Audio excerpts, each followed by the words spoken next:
Mata TV YouTube Indonesia dengan bangga mempersembahkan sebuah storytelling kekinian abad ini, diangkat dari karya besar Esa Mintarja yang sangat populer di masanya, berlatar belakang kisah tanah Jawa masa lampau, tepatnya di penghujung kejayaan kerajaan tanah Jawa, dengan judul Kisah Api di Bukit Menoreh.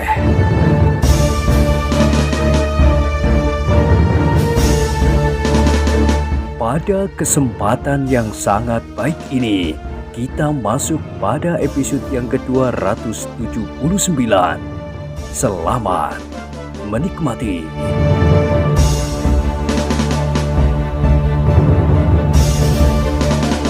Pada episode sebelumnya telah diceritakan, dengan hati-hati, Kupito, gembala yang bersenjata cambuk itu pun segera pergi mendekati padukuhan tempat pemusatan para pengawal tanah perdikan Menoreh. Tetapi kali ini, ia tidak membawa seekor kambing pun.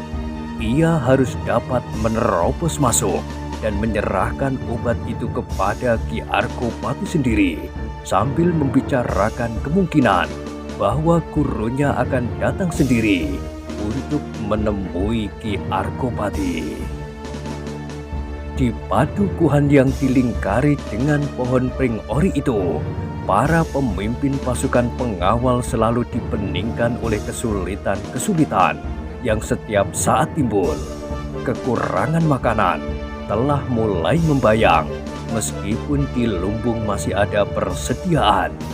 Namun persediaan itu telah menipis.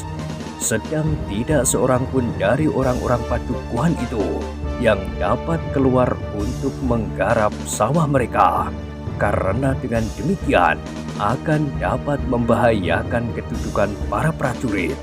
Yang mereka harapkan adalah bantuan bahan makanan dari daerah di sekitar desa itu, yang kini semakin ketat diawasi oleh orang-orang Sidanti yang agaknya lebih leluasa untuk berkeliaran hampir di seluruh daerah tanah perdikan ini.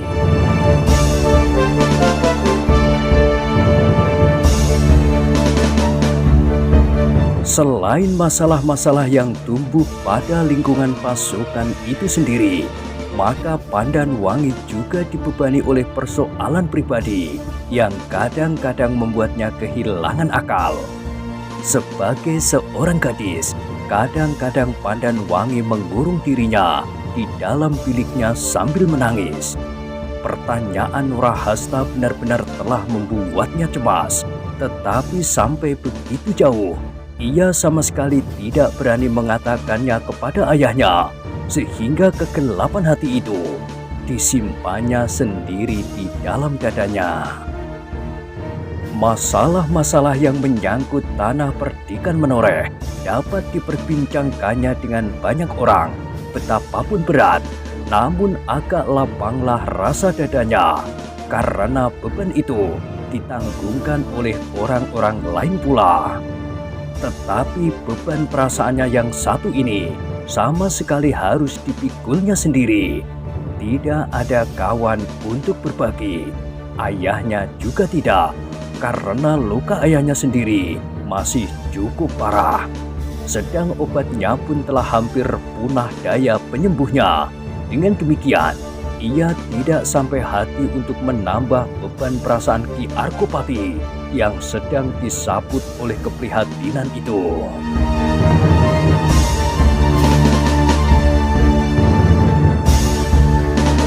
Untuk sementara yang dapat dilakukan oleh Pandanwangi adalah selalu berusaha untuk menghindari pertemuan seseorang dengan seseorang dari Wrahasta.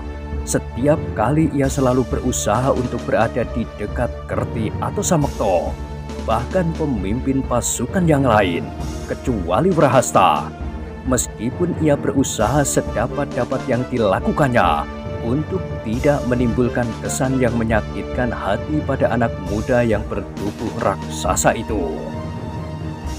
Sebenarnya lah bahwa Wrahasta selalu mencari kesempatan untuk dapat menemui Pandanwangi seorang diri, Namun usahanya itu masih belum pernah berhasil. Setiap kali pasti ada orang lain di antara mereka, dan orang lain itu rasa-rasanya benar-benar mengganggunya. Di siang hari, Pandan Wangi lebih banyak bersama-sama dengan pemomongnya yang tua, Kerti. Hampir setiap saat Kerti selalu dibawanya. Meskipun tidak jelas, tetapi Pandan Wangi telah membayangkan kesulitannya kepada orang tua itu. Tetapi di malam hari, Kerti selalu berada di desa sebelah untuk memimpin pasukan yang mengawal keluarga dalam pengungsian. Apakah Paman Kerti harus bertugas di sana setiap malam? Bertanya Pandan Wangi ketika mereka bersama-sama berdiri di mulut regol. Kerti menganggukkan kepalanya sambil menjawab, "Iya, aku harus pergi ke sana." Apakah tidak dapat secara bergilir orang lain yang harus memimpin pasukan itu? "Tentu saja dapat," jawab Kerti. "Tetapi kini masih belum waktunya." Pandan Wangi menarik nafas dalam-dalam. Ketika ia menengadahkan wajahnya, dilihatnya matahari sedang memanjat langit. Cahayanya masih belum terlampau panas, namun kecerahan sinarnya itu membuat dedaunan seakan-akan ikut bersinar.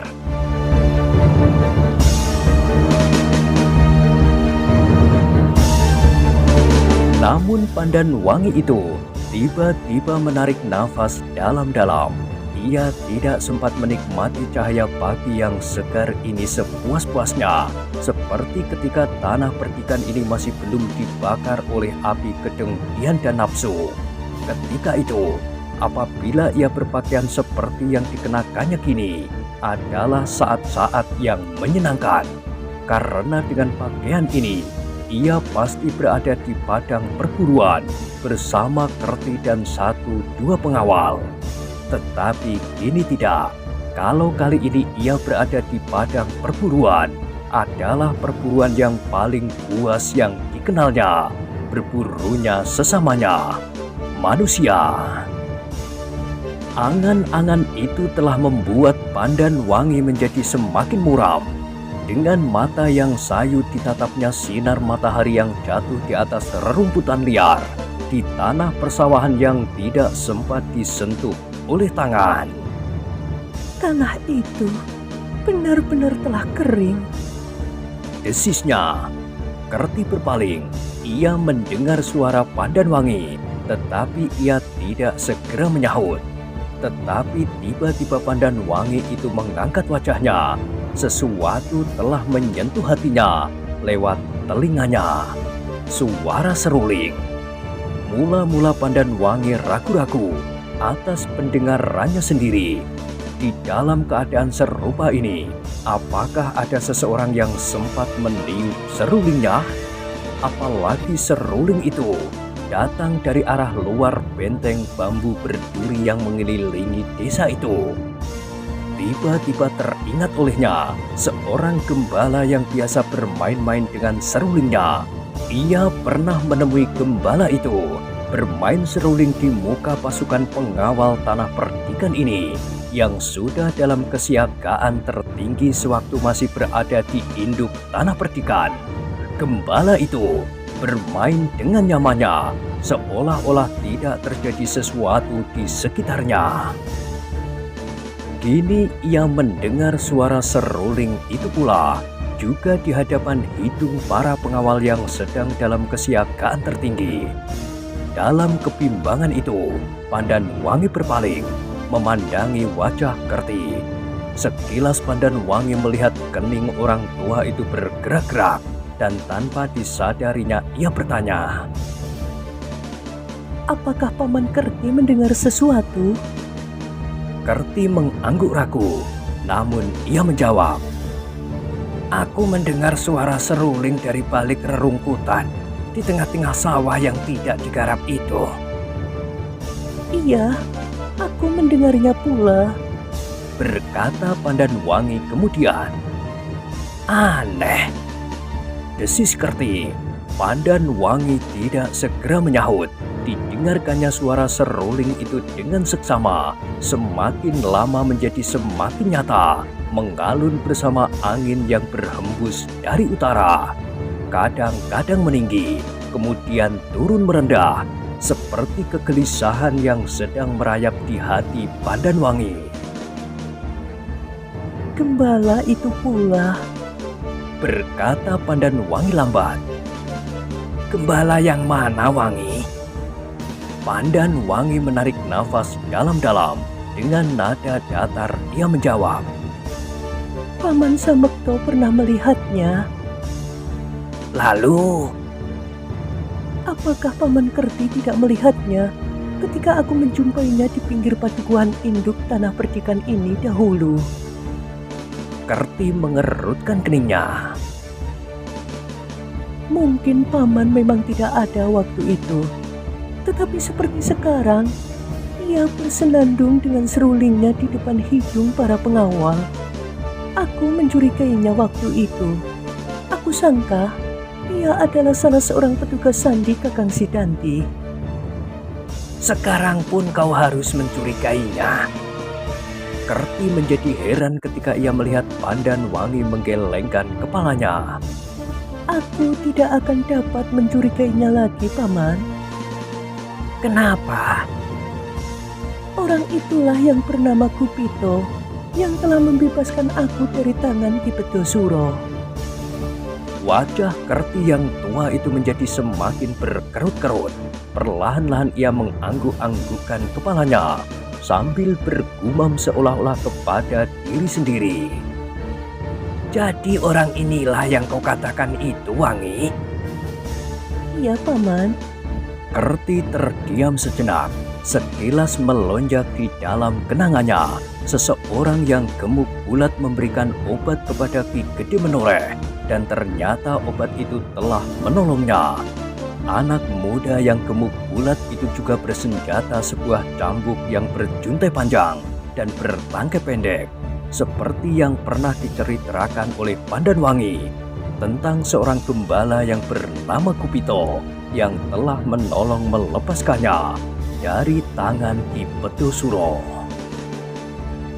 Ternyata cerita tentang orang-orang bercambuk itu telah berkembang di tanah ini, gumam Kerti. Iya, apalagi setelah di antara pasukan berkuda itu terdapat juga beberapa orang bercambuk. Jawab Pandan Wangi. Kerti mengangguk-anggukkan kepalanya, tetapi ia tidak segera menjawab. Di dalam dadanya telah bergulat beberapa macam pendapat tentang orang yang menyebut dirinya Kupito itu. Ia dapat mengerti bahwa Pandan Wangi tidak akan dapat mencurigainya, tetapi ia tidak dapat menolak seluruh pendapat Prahasta yang dengan hati-hati menanggapi peristiwa itu. Tidak mustahil bahwa Sidanti telah membuat gelar sandi seperti yang dilakukan oleh Ki Argopati dengan menempatkan seseorang untuk dengan sengaja menghubungi Pandan Wangi dan menolong membebaskannya dari tangan Ki Bedosuro. Tetapi, katanya di dalam hati, Ki Gede mempercayainya. Namun segera timbul persoalan di dalam dirinya. Apakah benar bahwa Kupito dan Kupolo itu bersumber pada satu keluarga atau satu perguruan? Apakah mereka tidak justru berdiri berseberangan dengan berebut ciri dari manusia bercambuk itu? Namun sebenarnya mereka semuanya sama sekali bukan orang yang dimaksud oleh Ki Argopati. Atau bahkan semuanya telah dipersiapkan dengan cermat oleh Ki Tambakmedi. Namun jika demikian, maka Ki Argopati itu pasti sudah tidak akan dapat tertolong lagi. Obat itu pasti akan mempercepat kematiannya. Namun justru obat itu ternyata bermanfaat baginya. Pertanyaan yang bersimpang siur telah mengganggu jantung Kerti. Semuanya dapat terjadi. Semuanya dapat keliru, tetapi mungkin juga semua tanggapan Ki Argopati dan Pandanwangi tentang orang-orang bercambuk itu benar. Dan apakah kira-kira sikap Prahasta terhadap orang itu nanti apabila ia mendengarnya juga? Kerti tersedak dari angan-angannya ketika ia mendengar suara Pandanwangi. Apa yang akan kau lakukan? Ketika Kerti mengangkat wajahnya, dilihatnya dua orang pengawal dengan tombak di tangan telah berdiri beberapa langkah di belakangnya. "Aku mendengar suara seruling," sahut pengawal itu hampir bersamaan. Lalu, Desak Pandanwangi. "Kami ingin melihatnya. Terlampau mencurigakan bahwa ada seseorang bermain seruling di tengah-tengah sawah yang kering itu," aku juga mendengar. berkata Pandanwangi. Biarlah aku dan Paman Kerti sajalah yang melihatnya. Kedua pengawal itu saling berpandangan sejenak. Bahkan Kerti pun menjadi termangu-mangu. Sehingga salah seorang dari pengawal itu berkata, "Apakah tidak terlampau berbahaya apabila kalian berdua yang pergi melihatnya?" Pandanwangi mengerutkan keningnya. Dipandanginya wajah kedua pengawal yang berdiri tegak itu. Kemudian berpindah kepada wajah Kerti yang tegak. Sejenak kemudian terdengar suara Pandanwangi. Apakah perbuatan yang serupa yang akan kalian lakukan tidak berbahaya bagi kalian? "Bukan begitu," jawab salah seorang dari kedua pengawal itu. "Betapapun bahaya itu akan menimpa kami, tetapi kami tidaklah sepenting kalian berdua bagi tanah percikan ini." Pandanwangi menarik nafas dalam-dalam. Ia terdiam mendengar jawaban pengawal itu. Begitu besar pengorbanan yang disediakan untuk kepentingannya dan kepentingan tanah ini.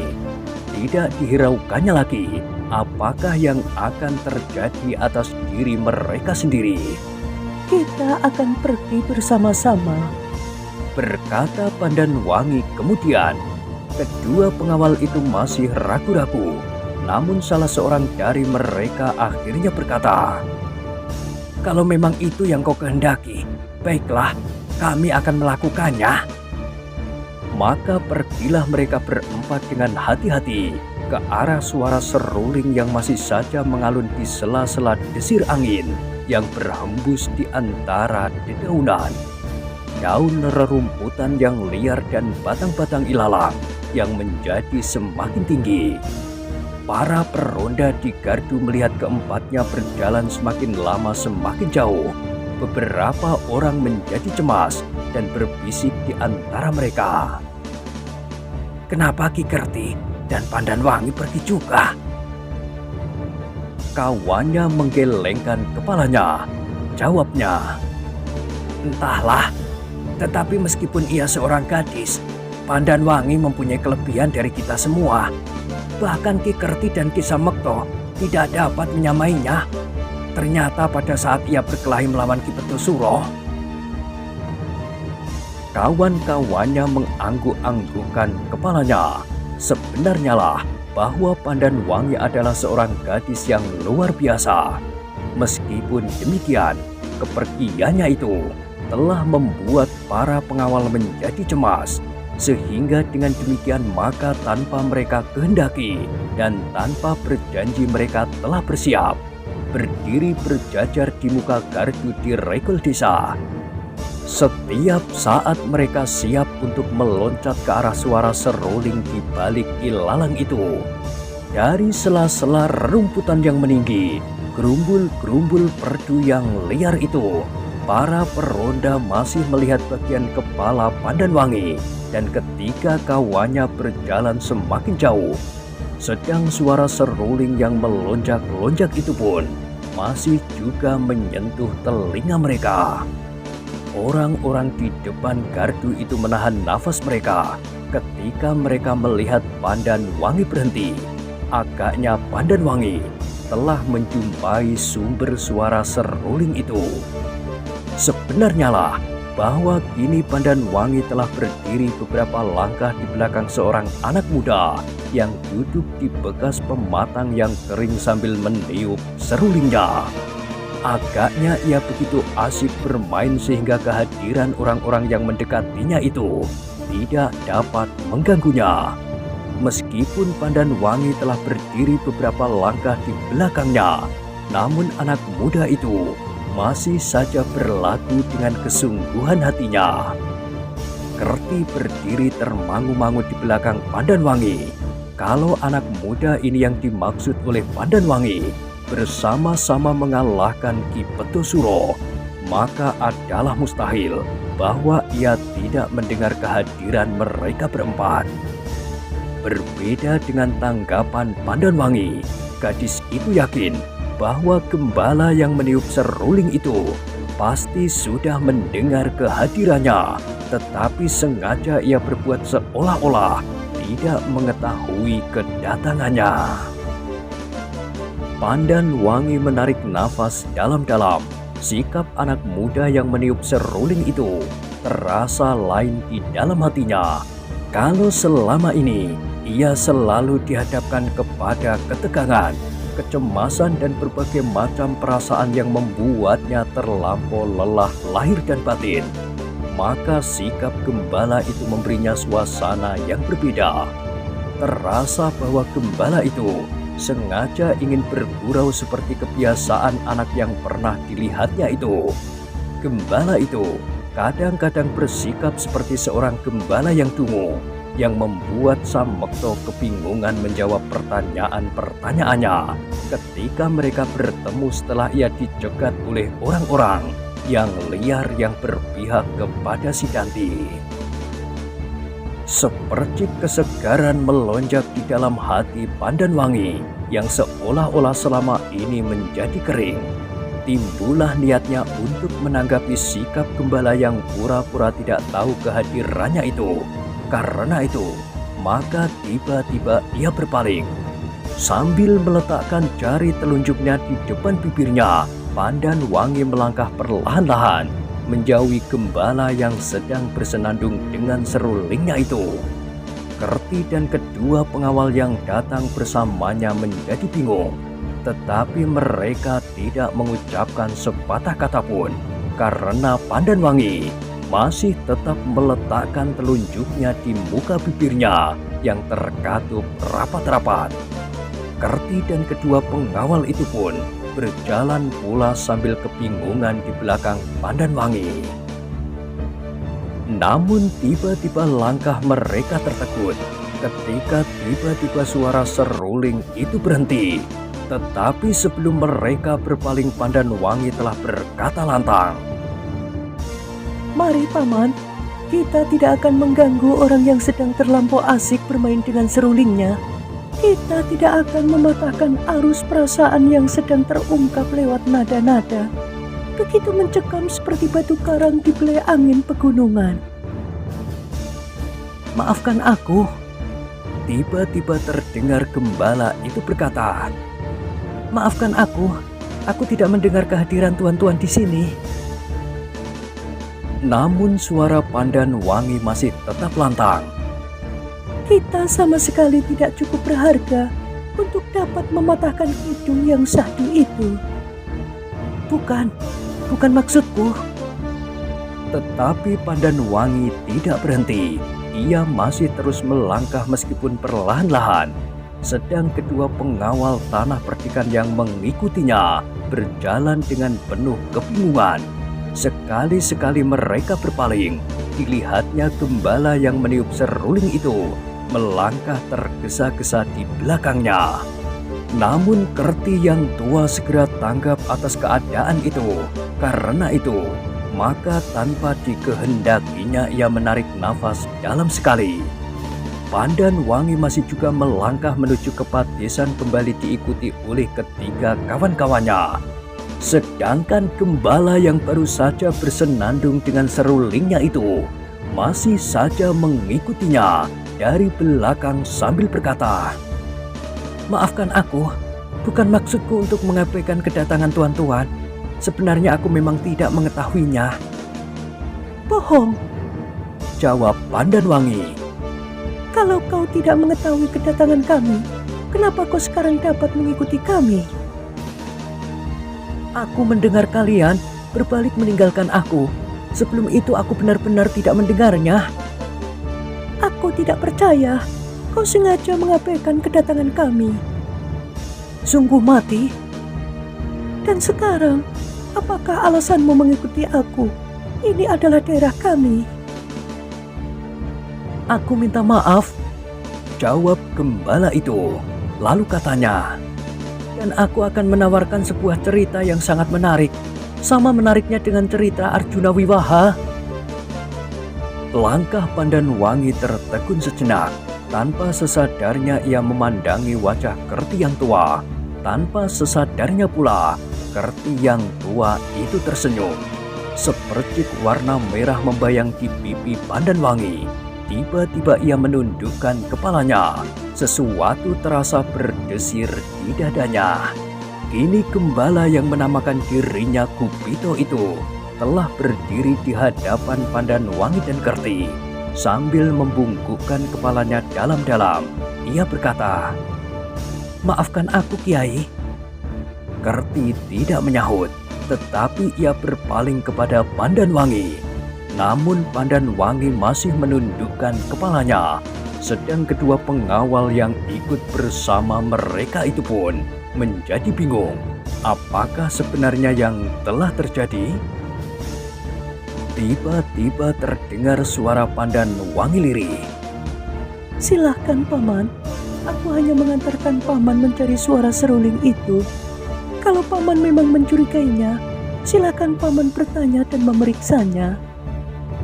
Kerti menarik nafas dalam-dalam, namun tiba-tiba terbayang di rongga matanya seorang anak muda yang bertubuh raksasa yang selama ini telah menggelisahkan dada Pandan Wangi.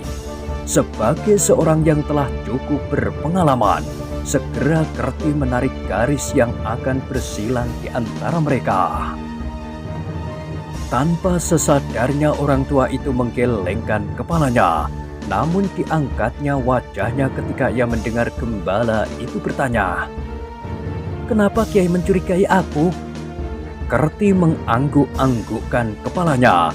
Ia harus berbuat sesuai dengan keadaan yang menyudutkannya saat itu untuk menolong Pandan Wangi. "Ya anak muda," berkata Kerti, "adalah mencurigakan sekali bahwa dalam keadaan yang demikian kau bersenandung dengan serulingmu di muka regol desa kami. Apakah aku telah melanggar suatu peraturan di daerah ini?" bertanya gembala itu. "Memang tidak ada peraturan yang melarang seseorang membunyikan seruling di sini. Tetapi bahwa ada juga yang melakukannya adalah menarik sekali." "Apakah anehnya Kiai? Aku berjalan lewat jalan di depan kita itu karena aku merasa lelah. Aku beristirahat di tempat yang teduh sambil membunyikan seruling untuk melupakan kesibukanku sehari-hari." Sekali lagi Kerti menarik nafas dalam-dalam. Ia telah cukup tua untuk menanggapi persoalan itu. Karena itu maka katanya kemudian, "Sebaiknya kau mengatakan, apakah maksudmu dengan perbuatanmu itu? Aku pernah mendengar cerita tentang kau, Ger, bahwa kau adalah seorang gembala yang bernama Kupito. Bukankah begitu? Yang pernah bertempur melawan Ki Pedosuro untuk menolong membantu Angger Pandan Wangi membebaskan dirinya dari tangan hantu itu. Dengan demikian, maka akan sangat menarik sekali cerita Angger yang menurut penilaianmu sendiri sama menariknya dengan Arjuna Wiwaha. Atau barangkali harus ditegaskan, Arjuna Wiwaha yang mendapat hadiah seorang bidadari karena jasa-jasanya bagi bumi ini." Gembala itu berdesis. Ketika ia memandang Pandan Wangi dengan sudut matanya, maka dilihatnya gadis itu masih saja menundukkan kepalanya. "Maaf Kiai, ceritaku sebenarnya sama sekali tidak menarik. Aku hanya ingin memaksa Kiai dan tuan-tuan yang lain terhenti. Sebab sebenarnya Aku memang mempunyai sebuah cerita, meskipun tidak akan dapat memikat perhatian.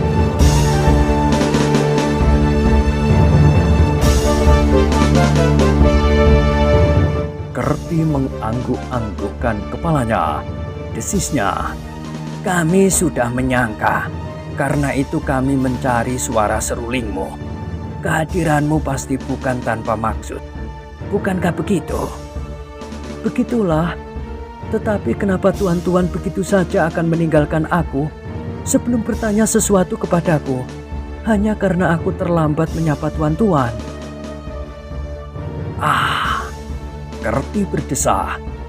"Bertanyalah kepada Angger Pandanwangi." Kenapa kepadaku? Dengan serta-merta Pandanwangi menyahut, "Bukankah Angger yang memerintahkan kepada kami untuk meninggalkannya?" Pandanwangilah yang kemudian berdesah. Pamanlah pemimpin rombongan kami. Aku hanya tunduk kepada perintah paman. Kerti tersenyum di dalam hati. Sambil mengangguk-anggukkan kepalanya, ia berkata, "Baiklah, biarlah aku yang menyusun alasan." Kerti berhenti sejenak, lalu katanya, Begini anak muda, sebenarnya lah bahwa kami sudah tahu, seandainya kami melangkah pergi, kau pasti akan menyusul kami. Bukankah begitu? Ternyata dugaan kami benar seluruhnya. Dengan serta-merta kau mengikuti kami, meskipun semula kau berpura-pura tidak mengetahui kehadiran kami. Nah, begitulah kira-kira. Kini wajah gembala itulah yang sejenak menjadi kemerah-merahan. Namun sejenak kemudian ia segera dapat menguasai perasaannya dan berkata, "Baiklah, aku tidak akan menyangkal." "Nah, sekarang apa ceritamu itu?" bertanya Kerti. Kupito menarik nafas dalam-dalam, tetapi sebelum ia menjawab pertanyaan itu, tiba-tiba matanya terlempar kepada seseorang yang dengan tergesa-gesa datang ke arah mereka. Seorang anak muda yang bertubuh raksasa bersama dua orang pengawal. Dada Kerti berdesir. Ia melihat Prahasta datang. Orang tua itu mendapat firasat bahwa masalah yang akan terjadi di antara mereka bukanlah sekedar persoalan-persoalan yang menyangkut masalah tanah perdikan ini dalam segala segi hubungannya, tetapi masalahnya akan menyentuh hati anak muda yang bertubuh raksasa itu sebagai persoalan pribadi, meskipun dapat dibentuk menurut kepentingannya sebagai persoalan tanah ini.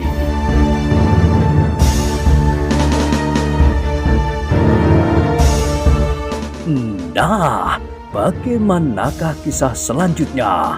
Silahkan ikuti terus kisah Api di Bukit Menoreh pada episode berikutnya. Sampai jumpa.